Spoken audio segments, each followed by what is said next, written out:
ನಮಸ್ಕಾರ ಕರ್ನಾಟಕ. ಇವತ್ತು ನಾವು ಮಾತನಾಡ್ತಾ ಇರೋದು ಬರೀ ಒಂದು ರೈಲ್ವೆ ಹಳಿ ಬಗ್ಗೆ ಅಲ್ಲ. ಇದು ಈ ಭಾಗದ ಲಕ್ಷಾಂತರ ಜನರ ದಶಕಗಳ ಕನಸಿನ ಬಗ್ಗೆ. ನೀವು ಬೆಂಗಳೂರಿಂದ ದಾವಣಗೆರೆಗೆ ಹೋಗ್ಬೇಕು ಅಂದ್ಕೊಳ್ಳಿ. ಇವತ್ತು ನೀವು ಅರಸೀಕೆರೆ ಮಾರ್ಗವಾಗಿ ಸುತ್ತು ಬಳಸಿ ಹೋಗ್ಬೇಕು. ಗಂಟೆಗಟ್ಲೆ ಸಮಯ ವ್ಯರ್ಥ ಆಗುತ್ತೆ. ಆದ್ರೆ ಈ ಪರಿಸ್ಥಿತಿ ಬದಲಾಗುತ್ತೆ. ಕೇಂದ್ರ ಸಚಿವರಾಗಿರುವಂತಹ ವಿ ಸೋಮಣ್ಣ ಅವರು ಒಂದು ಬಿಗ್ ಅಪ್ಡೇಟ್ ಕೊಟ್ಟಿದ್ದಾರೆ. ತುಮಕೂರು, ಚಿತ್ರದುರ್ಗ, ದಾವಣಗೆರೆ ನೇರ ರೈಲು ಮಾರ್ಗ ಇನ್ಮೇಲೆ ಬರೀ ಮ್ಯಾಪ್ ಮೇಲೆ ಇರೋ ಲೈನ್ ಅಲ್ಲ. ಜೂನ್ ತಿಂಗಳ ಹೊತ್ತಿಗೆ 16 ಕಿಲೋಮೀಟರ್ ಹಳಿಯ ಮೇಲೆ ರೈಲು ಓಡೋಕೆ ರೆಡಿ ಆಗಿದೆ. ಹೌದು, ನೀವು ಕೇಳಿದ ನಿಜ. ಇದು ಈ ಭಾಗದ ಅಭಿವೃದ್ಧಿಯ ವೇಗ ಸಿಕ್ಕಿರೋ ಅತಿ ದೊಡ್ಡ ಬೂಸ್ಟ್. ಹೌದು, ಈ ವಿಡಿಯೋದಲ್ಲಿ ನಾವು ಈ ಪ್ರಾಜೆಕ್ಟ್ ನ ಪ್ರತಿಯೊಂದು ಹಂತವನ್ನು ಬಿಚ್ಚಿಡ್ತಿದ್ದೇವೆ. ಎಲ್ಲಿಂದ ಎಲ್ಲಿಗೆ ಕೆಲಸ ಮುಗಿದಿದೆ, ಯಾವ ಊರಿಗೆ ಜನರಿಗೆ ಲಾಭ ಆಗುತ್ತೆ, ಯಾಕೆ ಈ ಪ್ರಾಜೆಕ್ಟ್ ಇಷ್ಟು ವರ್ಷ ಲೇಟ್ ಆಯ್ತು, ಸೋಮಣ್ಣ ಅವರು ಕೊಟ್ಟಿರೋ ಡೆಡ್ ಲೈನ್ ಏನು, ಕಂಪ್ಲೀಟ್ ಡೀಟೇಲ್ಸ್ ಈ ವಿಡಿಯೋದಲ್ಲಿದೆ. ವಿಡಿಯೋನ ಕೊನೆ ತನಕ ನೋಡಿ, ಯಾಕೆಂದ್ರೆ ಇಂತಹ ಮಾಹಿತಿ ನಮಗೆ ಬೇರೆಲ್ಲೂ ಸಿಗಲ್ಲ. ಸ್ನೇಹಿತರೆ, ವೆಲ್ಕಮ್ ಬ್ಯಾಕ್ ಟು ಐಫೈ ಕನ್ನಡ ಯೂಟ್ಯೂಬ್ ಚಾನಲ್. ನಾನು ನಿಮ್ಮ ವಿಕೆ. ನೀವೇನಾದ್ರೂ ನಮ್ಮ ಚಾನಲ್ಗೆ ಹೊಸಬ್ರಾಗಿದ್ರೆ ತಪ್ಪದೆ ಸಬ್ಸ್ಕ್ರೈಬ್ ಮಾಡಿಕೊಳ್ಳಿ. ಪಕ್ಕದಲ್ಲಿ ಒಂದು ಬೆಲ್ ಐಕಾನ್ ಕೂಡ ಒತ್ತಿ. ಯಾಕಂದ್ರೆ ನಾವು ಇದೇ ತರ ರೈಲ್ವೆ ರಿಲೇಟೆಡ್ ವಿಡಿಯೋಗಳನ್ನ ಮಾಡ್ತಾ ಇರ್ತೇವೆ. ಈಗಾಗಲೇ ಬಹಳಷ್ಟು ವಿಡಿಯೋನ ಮಾಡಿದ್ದೀವಿ. Let's start the video. ಸ್ನೇಹಿತರೆ,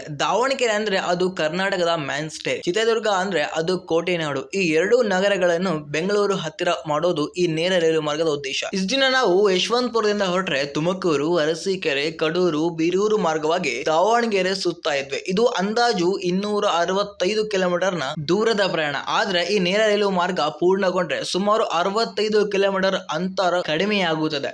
ಸುಮಾರು 2 ಗಂಟೆ ಸಮಯ ಕೂಡ ಉಳಿತಾಗುತ್ತೆ. ಇತ್ತೀಚೆಗೆ ಕೇಂದ್ರ ಸಚಿವರಾಗಿರುವಂತಹ ವಿ ಸೋಮಣ್ಣ ಅವರು ಈ ಕಾಮಗಾರಿಯನ್ನು ಖುದ್ದಾಗಿ ಪರಿಶೀಲನೆ ಮಾಡಿದ್ದಾರೆ. ಅವರು ಅಧಿಕಾರಿಗಳಿಗೆ ಕೊಟ್ಟಿರೋ ಖಡಕ್ ಸೂಚನೆ ಏನು ಗೊತ್ತಾ? ಜೂನ್ ಒಳಗಡೆ 16 ಕಿಲೋಮೀಟರ್ ಕೆಲಸ ಮುಗಿಬೇಕು ಅಂತ. ನೋಡಿ, ಯಾವುದೇ ಒಂದು ದೊಡ್ಡ ಪ್ರಾಜೆಕ್ಟ್ ಅಂದಾಗ ಅಲ್ಲಿ ಭೂಸ್ವಾಧೀನ ಅನ್ನೋದು ದೊಡ್ಡ ತಲೆನೋವಾಗಿರುತ್ತೆ. ಈ ಮಾರ್ಗದಲ್ಲಿ ಅದೇ ದೊಡ್ಡ ಸಮಸ್ಯೆ ಆಗಿತ್ತು. ಆದ್ರೆ ಈಗ ಸೋಮಣ್ಣ ಅವರು ಎಂಟ್ರಿ ಕೊಟ್ಟ ಮೇಲೆ ಕೆಲಸದ ಸ್ಪೀಡ್ ಜಾಸ್ತಿ ಆಗಿದೆ. ಈ ವಿಡಿಯೋದಲ್ಲಿ ನಾವು ಬರೀ ನ್ಯೂಸ್ ಹೇಳ್ತಾ ಇಲ್ಲ. ಈ ಹಳಿ ನಿರ್ಮಾಣದ ಹಿಂದಿರೋ ಕಷ್ಟ, ಅದರ ಹಿಂದಿರೋ ರಾಜಕೀಯ ಮತ್ತು ಇದರಿಂದ ನಿಮ್ಮ ಜೀವಿಗೆ ಹೇಗೆ ಹಣ ಉಳಿತಾಯ ಆಗುತ್ತೆ ಅನ್ನೋದನ್ನ ಕಂಪ್ಲೀಟ್ ಆಗಿ ವಿವರಣೆ ಮಾಡ್ತೀನಿ. ಸ್ವಲ್ಪ ಇತಿಹಾಸ ಕಡೆ ನೋಡೋಣ. ಈ ತುಮಕೂರು ದಾವಣಗೆರೆ ನೇರ ರೈಲು ಮಾರ್ಗ ಬೇಡಿಕೆ ಇವತ್ತಿನದಲ್ಲ. ಇದು ಸುಮಾರು 20-30 ವರ್ಷಗಳ ಹಳೆಯ ಬೇಡಿಕೆ. ಈ ಪ್ರಾಜೆಕ್ಟ್ ಗೆ ಅಡಿಪಾಯ ಬಿದ್ದಾಗ ಅದೆಷ್ಟೋ ಜನ ಕುಷ್ಟಿ ಪಟ್ಟಿದ್ದಾರೆ. ಆದ್ರೆ ವರ್ಷಗಳು ಕಳೆದ್ರು, ಸರ್ಕಾರಗಳು ಬದಲಾದ್ರು, ಆದ್ರೆ ಹಳಿ ಮಾತ್ರ ಮುಂದೆ ಹೋಗ್ತಾನೆ ಇಲ್ಲ. ಅದಕ್ಕೆ ಮುಖ್ಯ ಕಾರಣ ಅಂದ್ರೆ ಭೂಸ್ವಾಧೀನ ಪ್ರಕ್ರಿಯೆ ಮತ್ತು ಹಣಕಾಸಿನ ಹೊಂದಾಣಿಕೆ. ರೈಲ್ವೆ ಇಲಾಖೆ ಮತ್ತು ರಾಜ್ಯ ಸರ್ಕಾರ ನಡುವಿನ ಸಮನ್ವಯ ಕೊರತೆಯಿಂದಾಗಿ ಈ ಯೋಜನೆ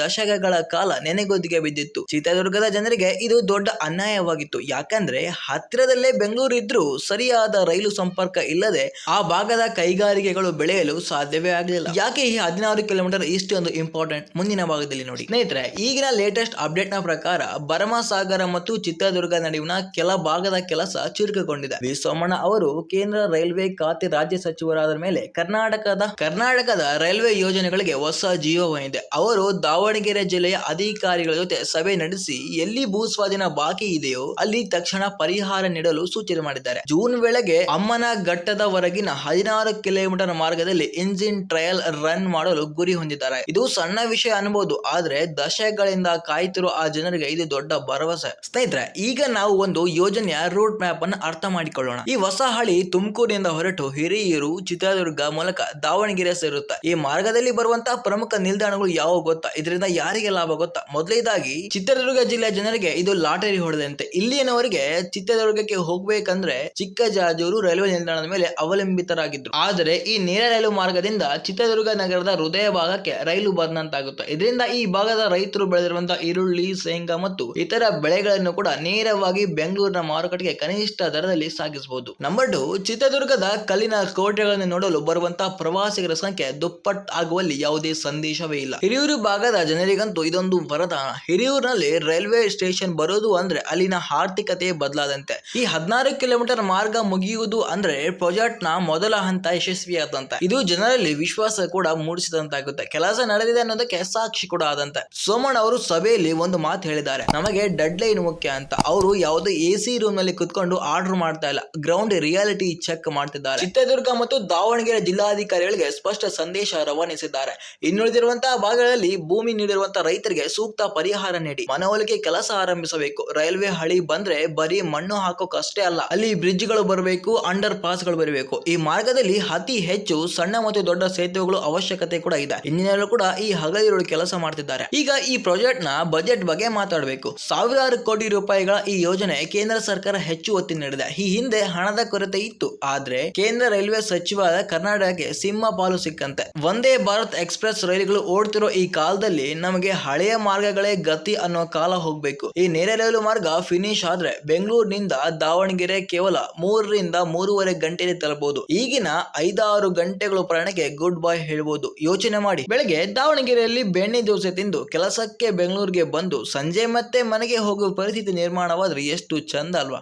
ಬನ್ನಿ ಈಗ ಮುಖ್ಯವಾದ ವಿಷಯ ಮಾತಾಡೋಣ. ಇಲ್ಲಿ ಕೆಲವು ಸವಾಲುಗಳಿವೆ. ಚಿತ್ರದುರ್ಗದ ಕೆಲವು ಭಾಗಗಳಲ್ಲಿ ಅರಣ್ಯ ಇಲಾಖೆ ಅನುಮತಿ ಬೇಕಿದೆ. ಸಚಿವರು ಈ ಬಗ್ಗೆ ಈಗಾಗಲೇ ಸಂಬಂಧಪಟ್ಟ ಅಧಿಕಾರಿಗಳ ಜೊತೆ ಮಾತು ಕೂಡ ಆಡಿದ್ದಾರೆ. ಜೂನ್ ಒಳಗೆ 16 ಕಿಲೋಮೀಟರ್ ಮಾರ್ಗ ಸಂಚಾರ ಆರಂಭವಾದ್ರೆ ಅದು ಮುಂದಿನ ಕೆಲಸಕ್ಕೆ ವೇಗ ನೀಡುತ್ತೆ. ಇದು ಜನಪ್ರತಿನಿಧಿಗಳ ಇಚ್ಛಾಶಕ್ತಿ ಮೇಲೆ ನಿಂತಿದೆ. ವಿ ಸೋಮಣ್ಣ ಅವರು ದಾವಣಗೆರೆ ಮತ್ತು ತುಮಕೂರು ಎರಡೂ ಜಿಲ್ಲೆಗಳ ಮೇಲೆ ಹಿಡಿತ ಸಾಧಿಸುವ ನಾಯಕರಾಗಿದ್ದಾರೆ. ಹೀಗಾಗಿ ಈ ಬಾರಿ ಕೆಲಸ ಪೂರ್ಣಗೊಳ್ಳುವ ಭರವಸೆ ಹೆಚ್ಚಾಗಿದೆ. ನಾನು ಯಾವುದೋ ಪಕ್ಷ ಬಗ್ಗೆ ಆಗ್ಲಿ, ಯಾವುದೇ ವ್ಯಕ್ತಿ ಬಗ್ಗೆ ಆಗ್ಲಿ, ಯಾವುದೇ ಪಾರ್ಟಿ ಬಗ್ಗೆ ಆಗ್ಲಿ ಮಾತಾಡ್ತಾ ಇಲ್ಲ. ನಾನು ರಿಯಾಲಿಟಿ ಬಗ್ಗೆ ಮಾತಾಡ್ತೀನಿ. ಈ ಪ್ರಾಜೆಕ್ಟ್ ನಿಂದ ನಿಮ್ಮ ಊರಿನ ಜಮೀನು ರೇಟ್ ಹೆಚ್ಚಾಗುತ್ತಾ?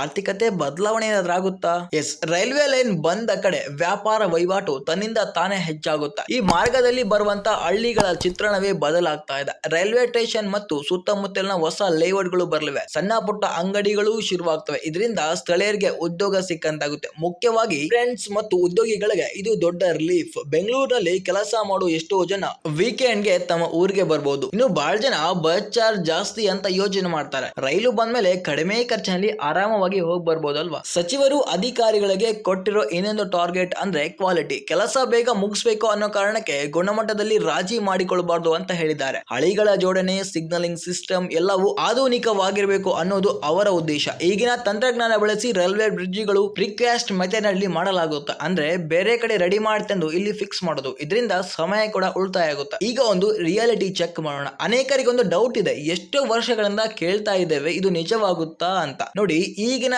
ಕಾಲದಲ್ಲಿ ಅಂದ್ರೆ ಈಗಿನ ಹಂತದಲ್ಲಿ ಕೆಲಸಗಳು ಆಮೆಗತಿಯಲ್ಲಿ ಇಲ್ಲ. ನೀವೇನಾದ್ರೂ ಚಿತ್ರದುರ್ಗ ಅಥವಾ ಹಿರಿಯೂರು ಹತ್ತಿರ ಹೋಗಿ ನೋಡಿದ್ರೆ ದೊಡ್ಡ ದೊಡ್ಡ ಜೆಸಿಬಿಗಳು, ಕ್ರೇನ್ಗಳು ಕೆಲಸ ಮಾಡ್ತಿರೋದು ಕಾಣ್ತವೆ. ಸಚಿವರೇ ಖುದ್ದಾಗಿ ಜೂನ್ ತಿಂಗಳ ಡೆಡ್ ಲೈನ್ ಕೊಟ್ಟಿದ್ದಾರೆ ಅಂದ್ರೆ ಅಲ್ಲಿ ಕೆಲಸ ಜೋರೇ ಆಗಿಯೇ ಇದೆ ಅಂತ ಅರ್ಥ. ರೈಲ್ವೆ ಇಲಾಖೆ ಈಗ 16 ಕಿಲೋಮೀಟರ್ಗೆ ಬೇಕಾದಂತಹ ಎಲೆಕ್ಟ್ರಿಫಿಕೇಶನ್ ಮತ್ತು ಇತರ ತಾಂತ್ರಿಕ ಕೆಲಸಗಳ ಮೇಲೆ ಗಮನ ಹರಿಸ್ತಾ ಇದೆ. ಯಾಕೆ ಈ 16 ಕಿಲೋಮೀಟರ್ ಮಾರ್ಗ ಇಂಪಾರ್ಟೆಂಟ್ ಅಂದ್ರೆ ಬೆಂಗಳೂರು ದಾವಣಗೆರೆ ನೇರ ರೈಲು ಮಾರ್ಗ ಕೇವಲ 2 ನಗರಗಳಿಗೆ ಮಾತ್ರ ಸೀಮಿತವಲ್ಲ. ಇದು ಮುಂದೆ ಹೋಗಿ ಉತ್ತರ ಕರ್ನಾಟಕದ ಹುಬ್ಬಳ್ಳಿ, ಬೆಳಗಾವಿಗೂ ಕನೆಕ್ಟಿವಿಟಿನ ಕಲ್ಪಿಸಿಕೊಡುತ್ತೆ. ಸಮಯ ಕೂಡ ಉಳಿತಾಯ ಆಗುತ್ತೆ, ಇಂಧನ ಕೂಡ ಉಳಿತಾಯ ಆಗುತ್ತೆ, ರಸ್ತೆಗಳ ಮೇಲೆ ಒತ್ತಡ ಹೆಚ್ಚಾಗೋದು ಕಡಿಮೆ ಆಗುತ್ತೆ, ಅಪಘಾತಗಳ ಸಂಖ್ಯೆ ಕೂಡ ಇಳಿಕೆ ಆಗುತ್ತೆ.